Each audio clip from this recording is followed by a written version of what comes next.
Hello everyone, welcome to another Spinistry Chat. I am your host Kevin Lee, and we're definitely doing something different today. Folks have been asking a little bit about what I mean by my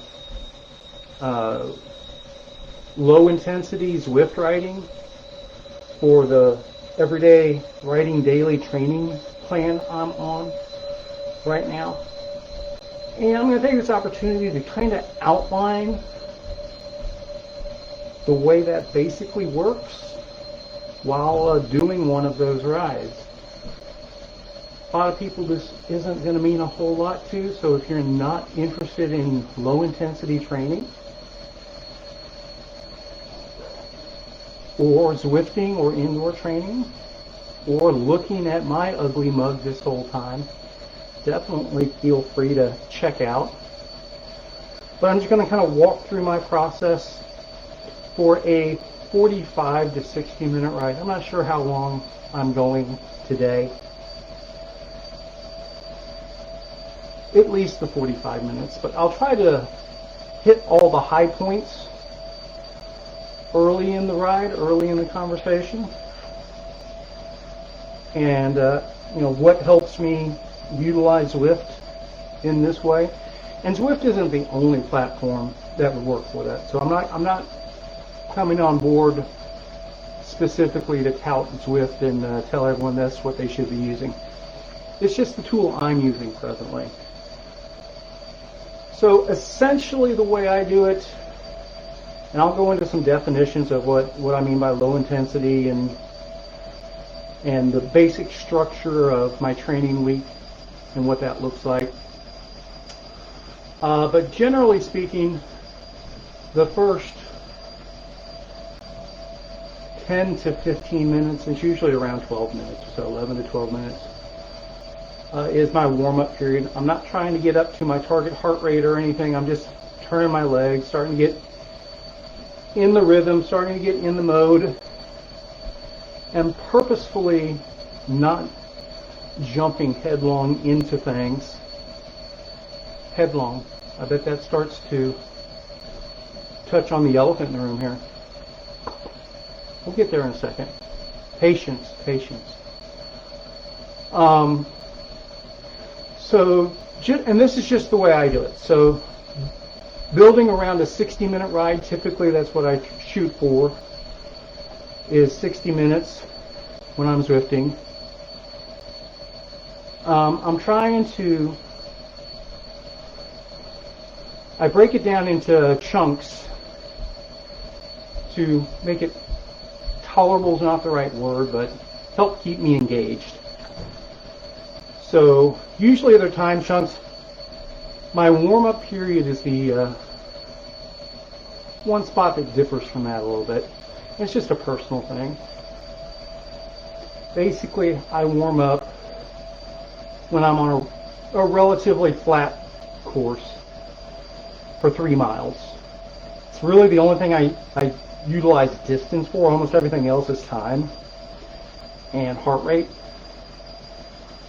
But just the thing I've gotten into is 3 miles. But if I'm on a new route, or I choose the wrong one and maybe it's got a lot of climbing on the front end, I usually don't let it go. I'll consider myself warmed up usually after 12 minutes. And after the warm-up period, that's when I make a point to get into the groove of my target heart rate for the rest of the ride, get into the gearing I want to be in, and basically that's when the ride really starts. Prior to that, I'm just warming up and getting in the mode, and it's a good occasion to go ahead and good opportunity to go ahead and talk about why I'm wearing a helmet while I Zwift. And yeah, I've heard of people falling off trainers and having accidents while they're doing their indoor riding, but that's not the purpose of it. For me, the main reason that I'm riding Zwift with a helmet is because these muscles back here that hold up your head when you're riding for real, particularly ultra endurance and multi-day stuff, you need to get those muscles in shape as well. And if you do a lot of your training indoors and not wearing a helmet, if you go on an all-day ride with a helmet for the first time in a while, if that neck gets so tired that you can't hold your head up, that is one of the worst things in the world. It's hard to overcome. It's just training my neck muscles, working out my neck muscles for riding a bike. Not every indoor ride. I don't wear a helmet every indoor ride. Typically, if it's a higher intensity ride or something like that, I'll go ahead and not do the helmet. But usually if I'm doing a low intensity ride, or at least a couple, 3 rides each week, I'll put the helmet on and hopefully help work out those neck and back muscles for the real rides I get into down the road. Because that's what this whole program is about, is to get back in shape to do just about anything at any time. And I think I've made a lot of progress in that direction, but I mean, we're not to the goal line yet by any stretch of the imagination. So right now we're 6 minutes and 45 seconds into the ride. 1.8 miles, so not quite to our 3-mile warm-up threshold yet. So, probably around the 11 and a half minute mark will probably be there. I'm not recording the Zwift for this one. Maybe something we do in the future. But I'm doing the, I think they call it the Greater London Flat Route. It's like 7.5 miles and maybe 150 feet of climbing throughout it. And we'll dig a little deeper into it later in the recording here. At the moment, I'm doing mostly flat routes on Zwift, but since everything's heart rate targeted, it doesn't really matter. You can do flat or you can do climbs. As long as you're able to maintain your target heart rate, you just got to keep in mind that if you're going for low intensity stuff and you're on a route with some steeper climbs,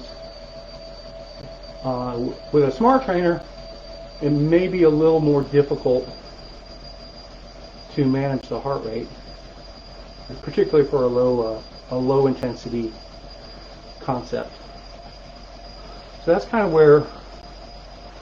why I lean towards right now the flat routes. It's not to avoid the hills per se, it's just to make it easier to stay in the intended heart rate zone. And what I'm going to be targeting on this ride, around 109, 110, 108 right now. I'm going to be shooting for trying to stay as close to 120 beats per minute as I can for the duration of the ride. And that's what I mean by a low intensity, the low intensity ride. 120 beats per minute, it's exercise, but I should be able to carry on a fairly normal conversation with y'all. Building up a little bit of a sweat. I'm actually kind of warmed up. This is a new shirt, so maybe it doesn't breathe as much. Sorry, getting messages left and right. But I'm just getting notifications on the watch. I'm not seeing the detail. But that will be one of the prompts we get into later in the ride.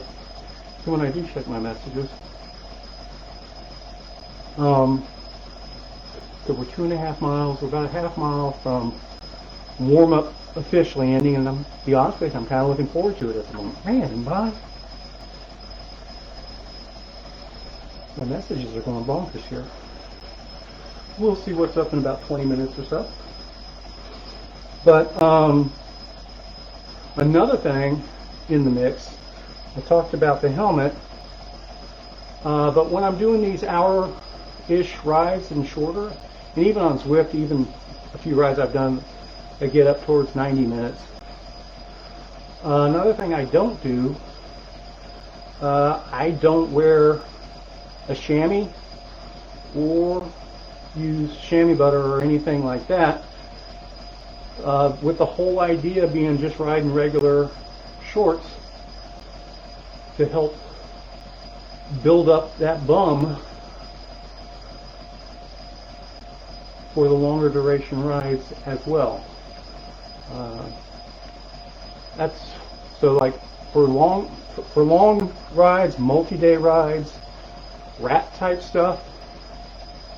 One of the two biggest things that get people are the tired shoulders and neck, that gets to people, and people wearing out their butts after 3 or 4 days of very long days in the saddle. So when people ask, what's the biggest thing you got to do to train up for something like the rat? You got to get your butt in shape. That's super critical. All right, so we just crossed the 3-mile threshold, and what I do at this point, my little engagement reward, this is when I turn on the fan. And man, I'm looking forward to it this time. With this new shirt, I'm a little warmer than usual. That's part of what I'm doing here is I'm trying out this shirt to see what it might be like for other rides. So hopefully with the fan on, it's not too noisy for y'all. And I also, now it's time to get the heart rate up to where we want to be. So we're at 108, 110. And basically I'm in small cog, small front ring. We're going to stay small cog. And I'm going to the big chain ring. I'm going to bring up the resistance some. And then just take my cadence to where I'm up around that 120 beats. So I'm 116, 117, 18, 19, 20. Then I'll back off a little bit, because the whole point of this exercise for me, and this is a Kevin thing. This may work for others, it may not. But the whole point of the endurance training is to get to know your body, to get to know your capabilities, to get to know when you're over them, or beyond them, I should say.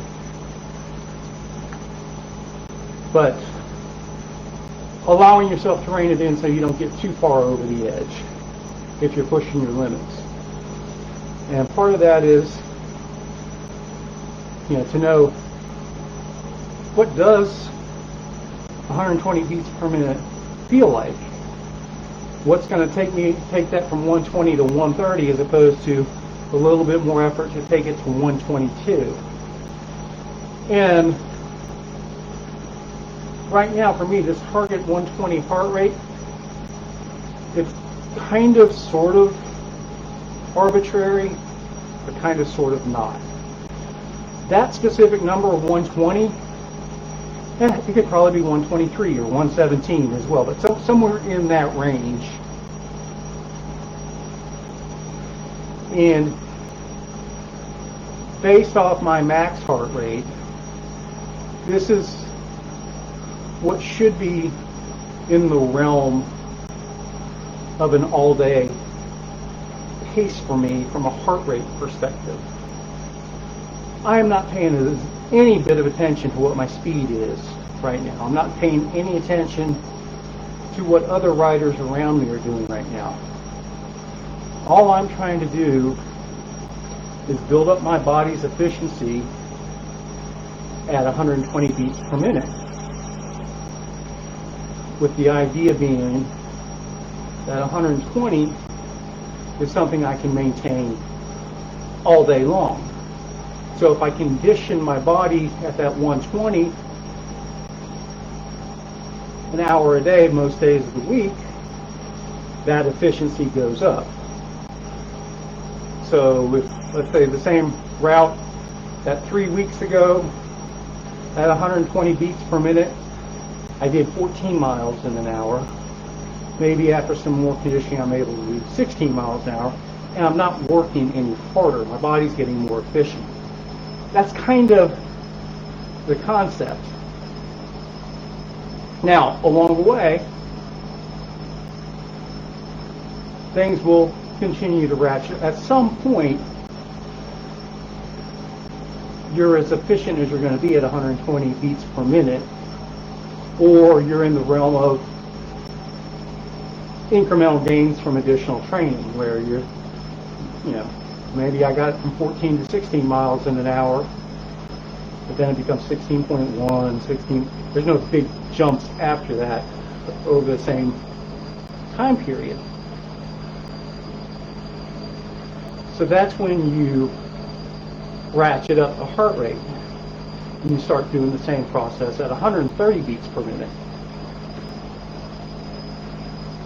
But you're not, that's the whole part of the training process.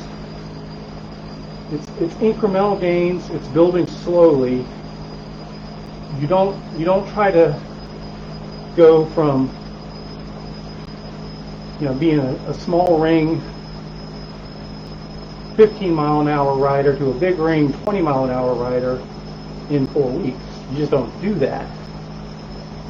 That's when you're going to hurt yourself and you force yourself off the bike for an extended period. So the whole point of training, it doesn't get easier.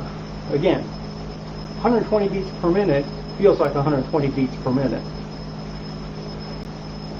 But the training allows you to accomplish more per hour at that 120 beats per minute over time. And that additional training over time builds up your overall fitness, where you can go up to that 130 beats a minute and start that process over. And that's where you start seeing gains in magnitude at that point. And that's kind of the general concept behind it. It doesn't get easier. Man, my phone's going nuts. The riding doesn't get easier. You just accomplish more with the same effort.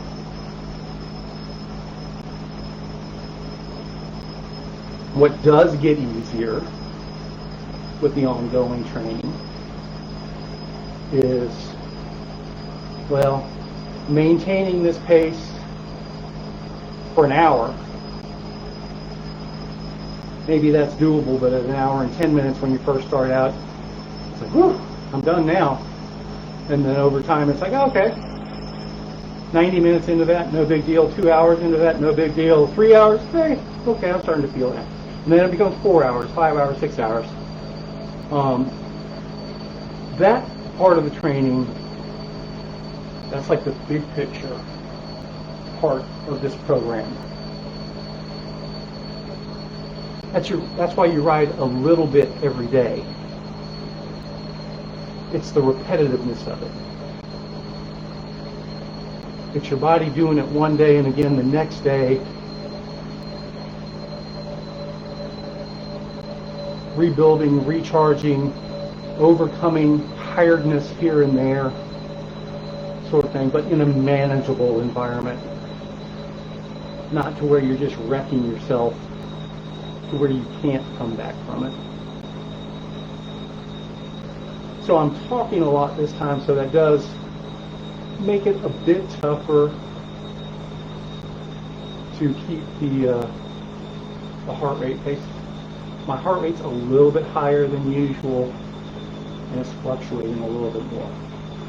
Realistically, we're coming up on 20 minutes in, and it's usually between 20 and 25 minutes. That's how long it takes for me anyway, for everything to equalize. About that point,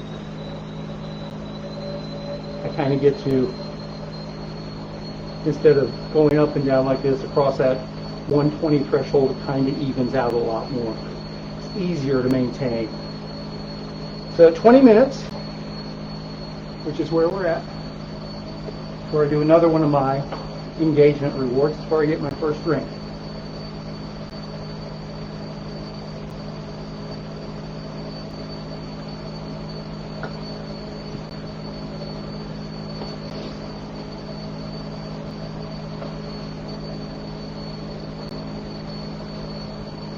So I do that at 20 minutes and 40 minutes.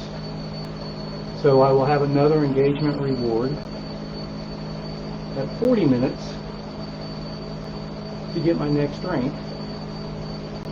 And then my engagement reward at 30 minutes, again, breaking it up into chunks. My engagement reward at 30 minutes is all these messages that have been coming across notifications on my watch. I have my phone with Zwift Companion right here. That's when I can see what in the world's going on and why my messages are blowing up. The phone's not ringing, so it can't be anything too critical. It might just be a coincidence of timing as much as anything. Now, by this point, I'm sure some of y'all have noticed that I haven't shifted gears at all. This is a Kevin thing. I'm a single speeder at heart, hoping to be able to get back to being primarily a single speeder. There's other factors involved. Maybe that'll happen, maybe it won't. I'm a masher at heart. That's something I have to fight against. I'm never going to be 112 RPM cadence guy by any stretch. That's just not going to happen. I'm probably most comfortable in that 65 to 70 RPM range. But that is something I've been working on. I'm going to work on it some more. Or maybe I'm more comfortable in the 70 to 75 range. I don't think I'll ever be comfortable on a duration basis over 80 RPMs. All right, so, and another reason I kind of stick to the flat route. So, since I'm in big ring, small cog, I'm at a 4% grade on Zwift, which isn't huge, but without shifting gears, it gets a little bogged down. So a lot of times what I'll do then is I'll just switch down to the front ring for a little bit, and usually at 4% or higher. Definitely if I'm up in 5, 6, 7%, I'll gear down. But the main point is, again, to keep the heart rate down. I don't want it spiking up to 130. If it gets up there, I just soft pedal and bring it back down to 120. Now that said, I'm still going off. I'm still over 6 minutes away from checking messages, and we're at a slight decline, so we'll go back up into big green. I'm demoing this low intensity workout at 120 beats per minute at the moment. And that was my target for the first 12 weeks training block that we just finished. So I'm actually starting to transition to 130 at this point, but not every day just yet. I started out last week, I think it was last week, it's all a blur, trying to do the 130 every day, which I was able to do without problem. Where the problem arose, my primary focus is losing a lot of weight. And doing that 130 every day definitely took my appetite higher than I wanted it to be. Still lost weight. I really thought I was going to gain weight. I was eating noticeably more. So I'm going to try to, instead of just jumping in every ride at 130, I'm going to try to transition over the next few weeks where I do a couple rides a week at the 130, everything else 120, add another day that's 130. And again, for those that have missed the basic training format, we've got about 4.5 minutes until the next engagement break, engagement reward. So the basic concept is really, really straightforward. You ride every day, or you try to ride every day. Never plan days off. Because life's going to happen regardless and force you to take days off. The idea is to get at least 6 hours of riding every week. Riding most days and every day if possible.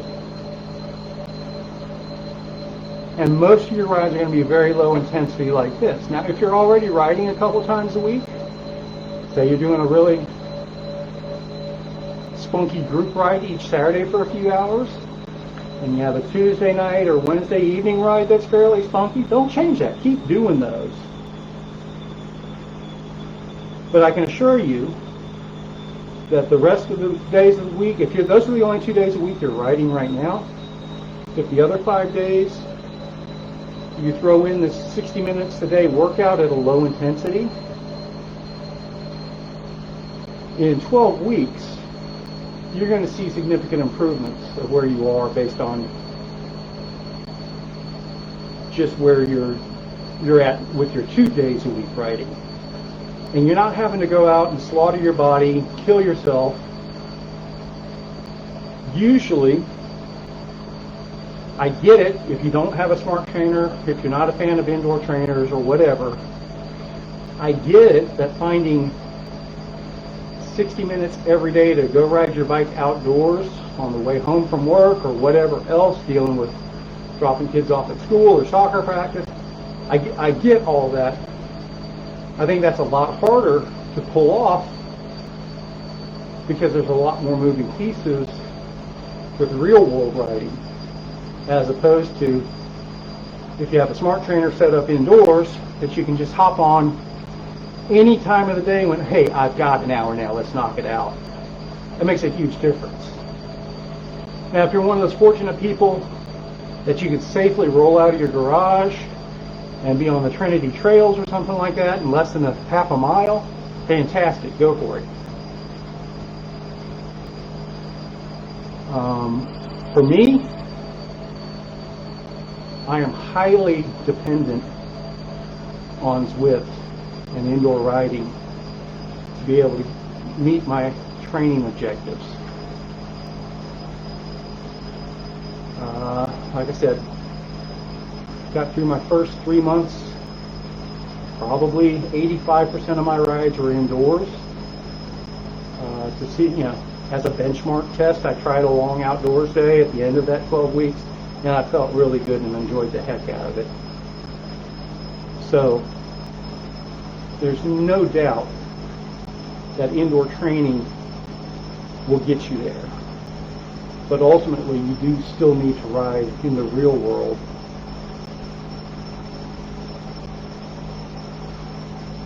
to do what we're talking about, to enjoy these adventures and things like that. You have to deal with the weather. You have to remember how to handle your bike on a trail and things like that. And that's a primary focus of my weight loss, is to get back where I can do that comfortably and safely again. And we're getting there. We're getting pretty close to where I'm gonna be, I think, comfortable on the bike again, in the real world, riding trails, doing long gravel days, some bike packing, multi-day stuff. I'm really looking forward to doing that stuff again, and this is getting us there. All right, so we're at 29:45. I touched on it earlier.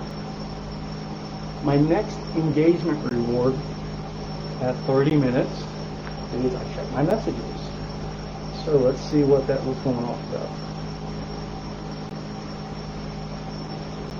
Alright, well that's good news from Foster. Our January 29th mountain bike race venue is reserved and confirmed. We'll share that soon enough. It's going to be fun.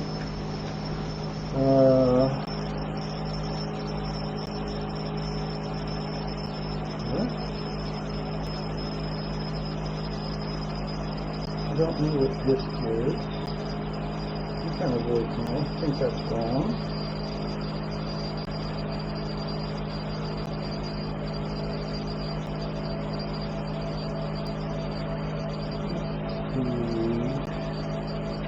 Some more stuff from Foster on that. Notification for people signing up for Knob Hills Beaver Fever. Thank you. I'm not going to look at those individually at the moment. That's a bunch. Wow. Somebody must have said something on the interwebs. That was a nice little flurry of sign-ups for Beaver Fever. Thank you all for that.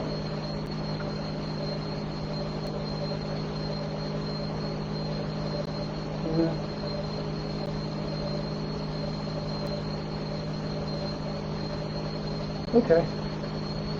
Nothing that's the end of the world. So we can keep training now. We're perfectly fine.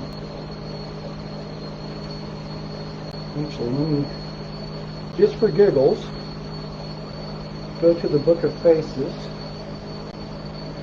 and see if there's something that's jumping out at me. No. Might have just been a weird timing thing. A bunch of people signed up for a Beaver Fever at the same time. Get back to my Zwift companion app. Isn't it letting me do that? There we go. And there's no doubt that the fan helps tremendously. What do you think of my new shirt? I kind of like it. I like the snap down collared look. This is one of my weight loss rewards. I ordered it a size too small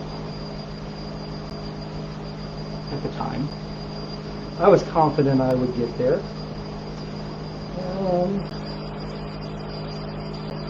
Still a tad snug across the back and shoulders. Everything else feels pretty good. I have to take it out tomorrow for a real world ride.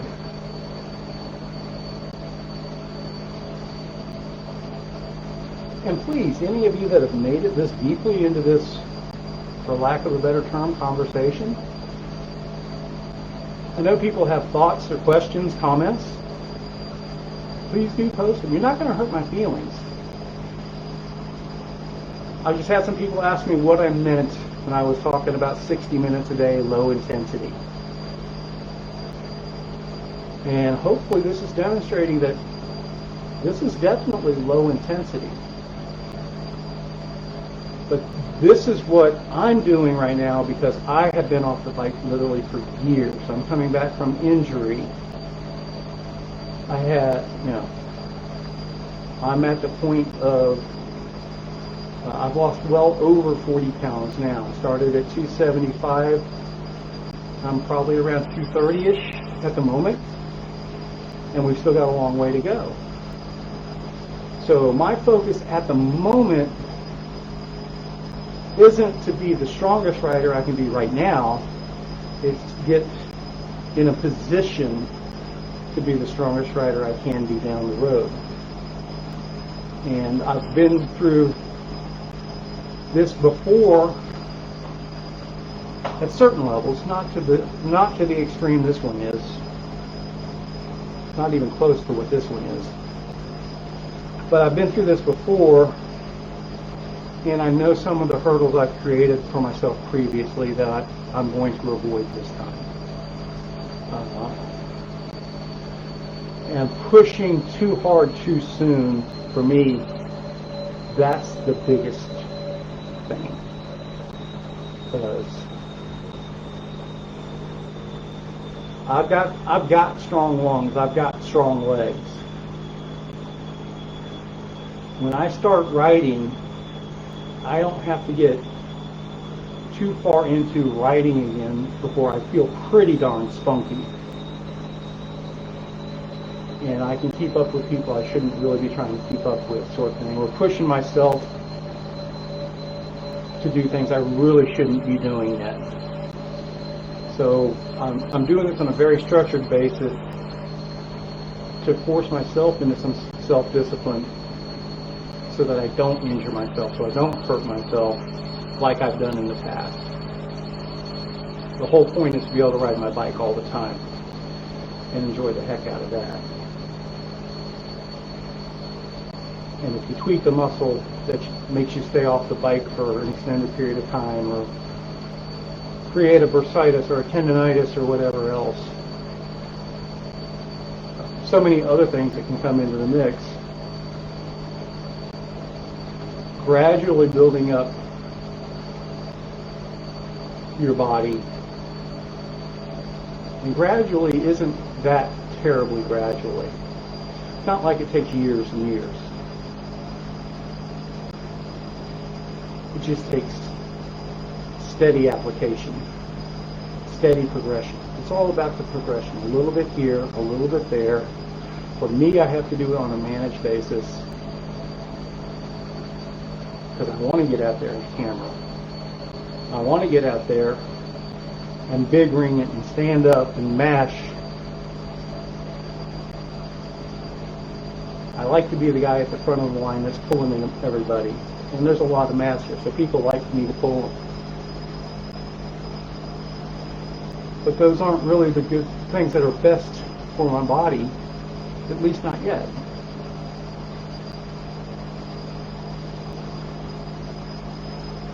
All right, 37 minutes in. We're doing a pretty good job of staying around that 120.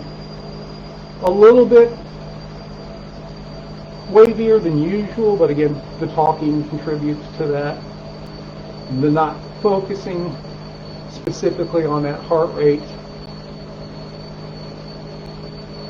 I mean, even when I'm focusing, it'll edge up to 122 or edge down to 117, 118, but kind of hovers right around there. If I'm not focused on it, it might pick up to 125 to 127. And if I'm not focusing, it never goes down below to 120. That's the main thing. I have to focus on holding back more than anything. That's what takes the focus. It's real easy to just push it and go. It's hard to hold back.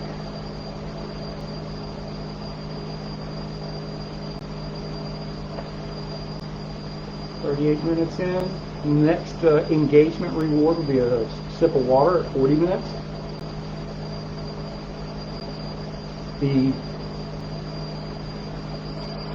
I was about to say something and I lost complete track of where I was going. Well, something will come to it here.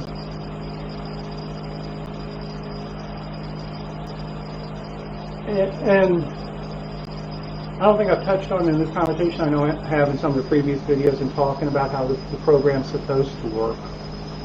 So the basic tenet is this. Whatever your heart rate, again, I'm targeting 120 for the first 12-week block. Whatever your established comfortable heart rate for an ongoing endurance pace is after 12 weeks, even if you're only riding an hour a day. Even if you're only riding an hour a day. After that 12 weeks, if you've got your 6 to 7 hours a week average at 1 hour a day in there, that means you should be able to do that same heart rate, 120 beats per minute, for a 6-hour bike ride day after 12 weeks, even if you're completely out of shape from the get-go like I was, or close to that. So, at my 12-week mark, I had every intention of doing that. It turned into a 4-hour ride day, but again, life happens, stuff happens. Definitely felt like I could have easily gone another 2 hours, no problem. And prior to that, I'd had one ride that was 90 minutes in the real world and one Zwift ride that was like an hour and 20 minutes. Everything else was an hour or less.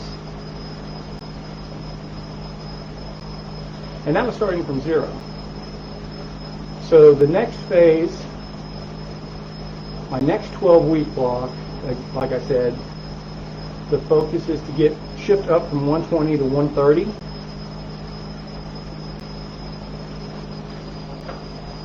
And I'm kind of looking at doing that for the first 3 weeks of the 12 weeks. And then what I would like to do with that last 9 weeks of the 12 weeks is adjust my durations a little bit. And I'm actually past my 40-minute mark. So let me get my sip of water and I'll tell you what I mean by that.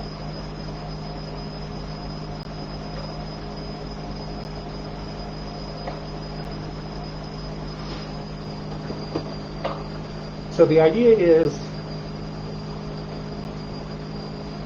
for that second part of the 12-week module that takes 9 weeks, after I get my heart rate going to the 130 on a regular basis,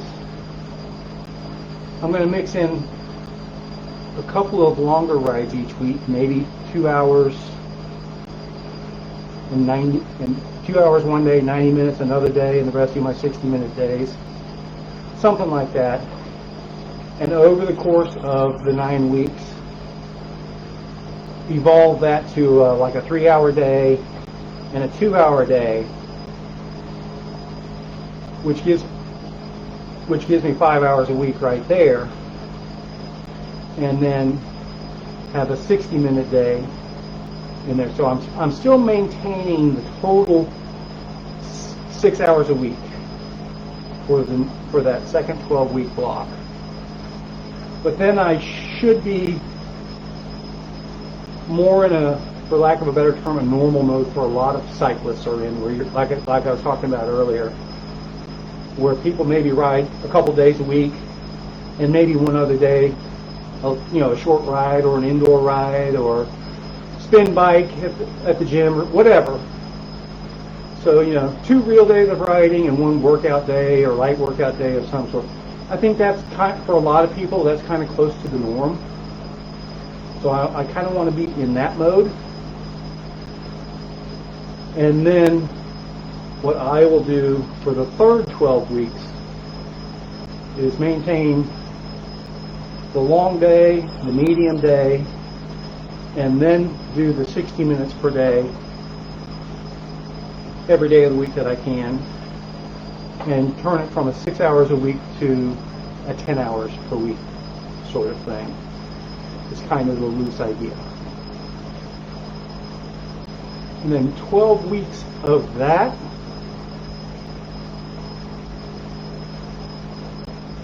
knock on wood, assuming everything goes smoothly, I don't hurt myself. After that third 12-week period, so basically 3/4 of a year total, the idea is I should be at the conditioning level I want to be at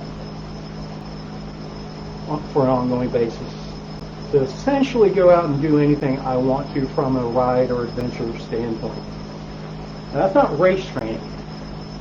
I'm not training to be a racer.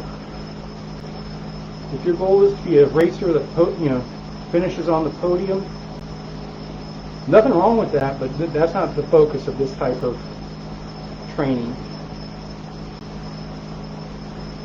Now, can you start with this sort of training and get your body to a really good fitness level, and you see that you're maybe you're not at the top of the field in some longer races, but you're in front of mid-pack glory by a little bit? That can position you to really take it up a notch on the race training side, if that's a direction you think you might want to go. But if you're focused from the get-go is racing, to be the fastest racer you can be right now, you definitely need to find some race-specific coaching and training, because there's lots of good folks that do that. But I am definitely not the one to tell anyone how to race a bicycle. I can tell you how not to race a bicycle. I'm really good at not racing bicycles. 45 minutes in, 11.6 miles.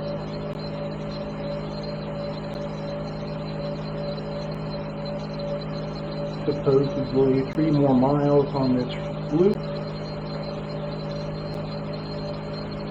That's about right. That's probably what I'll do. I'll finish this loop in 3 miles.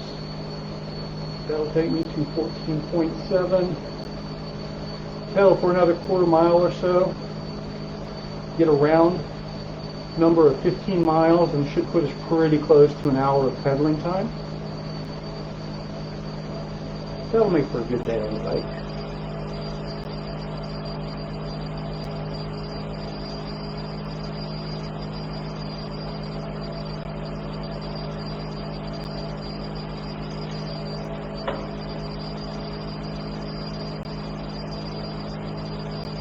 So I said my engagement rewards, 3 miles, 12-ish minutes, turn on the fans, and pursue target heart rate from that point. 20 minutes, I take my first sip of water. 30 minutes, I check messages. 40 minutes, my second sip of water. And 50 minutes, if I'm a little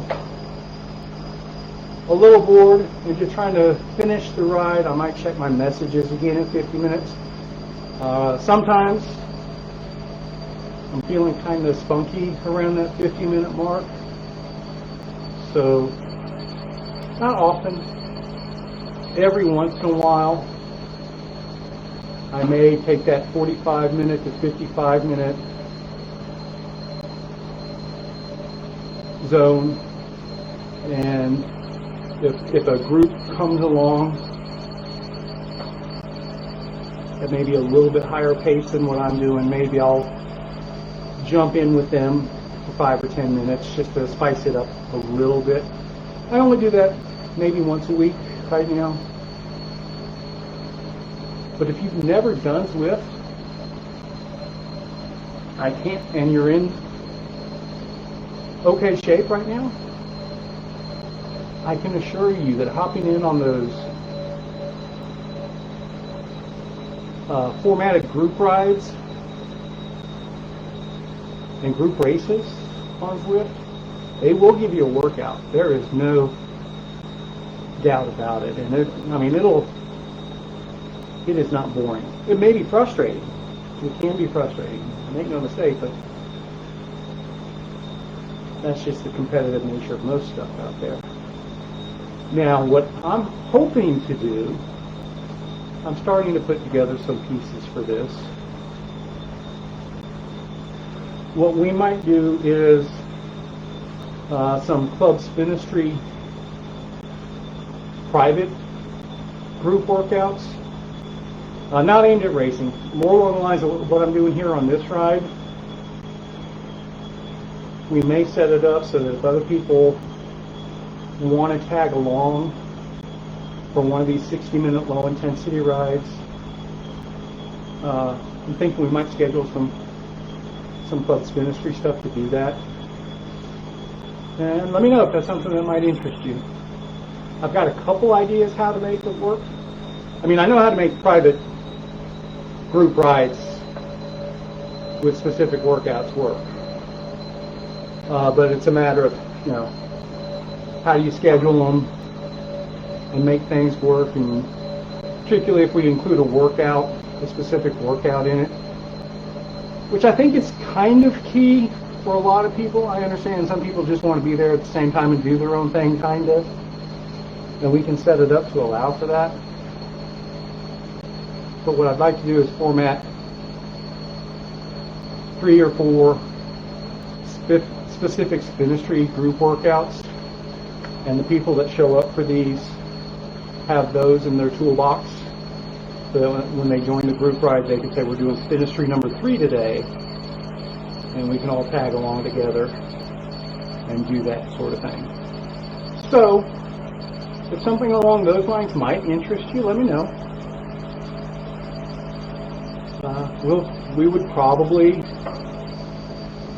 set it up on Discord so everybody could talk to each other during it as well, because it's low intensity. So now that is the one issue that I need to kind of work through on the Zwift pre-formatted workouts. To the best of my knowledge, I haven't found where you can do it yet anyway if you can. You can't do targeted heart rate workouts. You have to do power-based workouts, which you can kind of approximate. Like I know if I set my wattage at, let's say 130 watts, that's probably going to be close to my 120 to 125 beats per minute probably. But it's not going to be exact. And that brings up something that we haven't touched on. Now, I'm sure there's people that are going, Kevin, why are you talking about training the heart rate? It's all about power these days. Yes and no. It's kind of a chicken and egg thing. It's kind of a cart before the horse thing, at least from my perspective. I agree with training with power. I don't believe you start out there, though. You have to have a core heart rate fitness level that allows you to then, here we go, no, we went back down to 2%. That allows you to then fine-tune that by training with power. So once you get that core fitness level of 130 beats per minute, let's say, where you're dialed in and you can ride 130 beats per minute all day, every day. Well, that's when you start adjusting it to power, and you maximize your efficiency at the 130 beats per minute. Let's say, just making round numbers, let's say 130 beats per minute is 200 watts of power on average. Because there's going to be variation there. They don't go exactly parallel, but there's a lot, there's a lot of similarity there.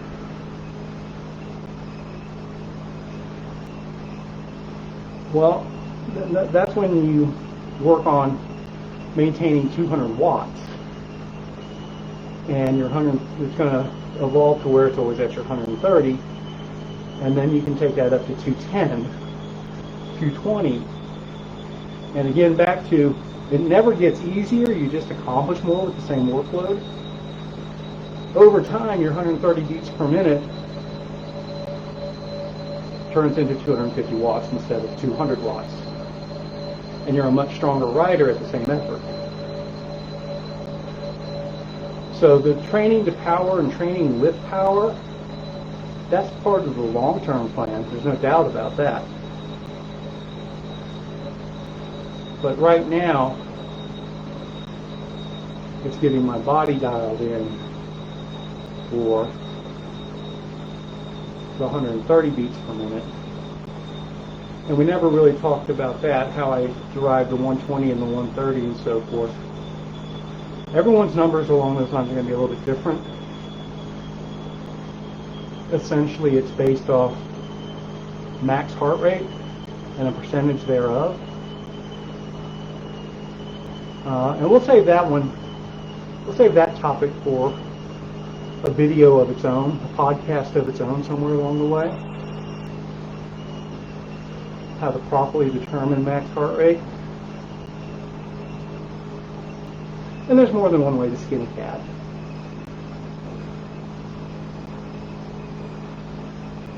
And the next step beyond that, and it's probably what I need to do fairly soon.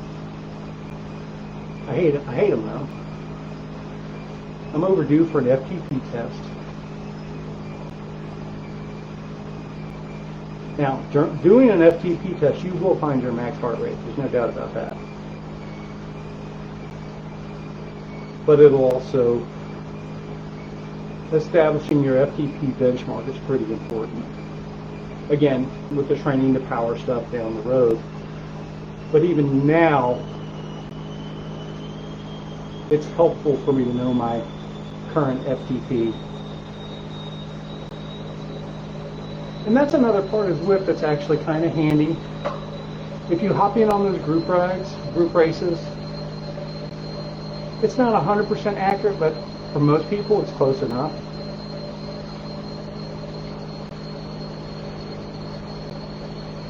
Zwift will, without having to do a fully structured and rigid FTP test, Zwift will calculate your FTP based on your in-ride performance.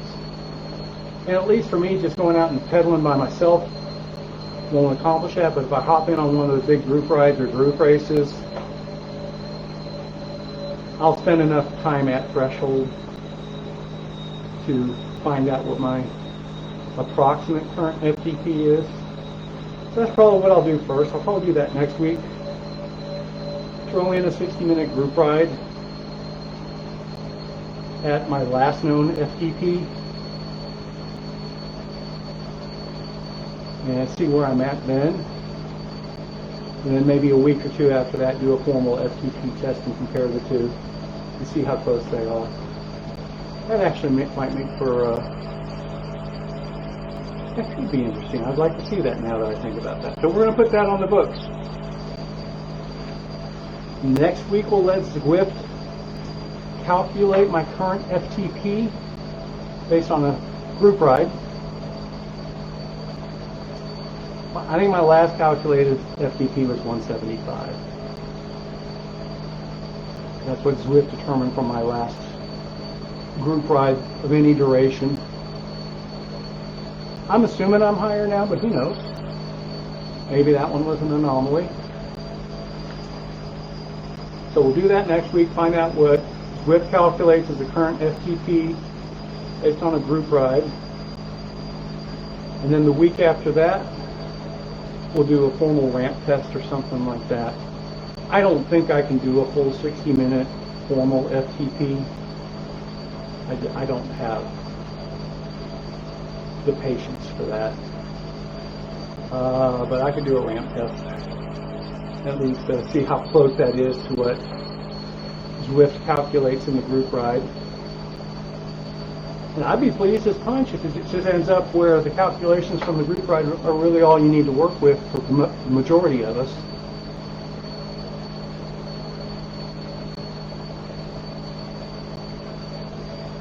We're at 14.4 miles, 58 minutes and 15 seconds into this. 14 and a half. Pretty darn close to done with this one. Anybody that made it all the way through this video earns an attaboy or an attagirl, or maybe not. No, thank you for staying on this long. I'm assuming if you stuck around this long, you do have some questions or thoughts.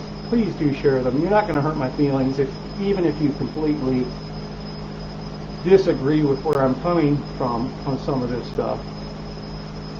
I want to hear what other people think about it, and I want to hear what works for other people, that maybe it's something new I can throw in the mix for myself. Like I said, I'm primarily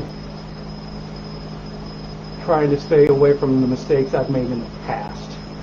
And this sort of structure and format is going to help me accomplish that. Well, we're going to time this just about right. We're at 59.5 minutes.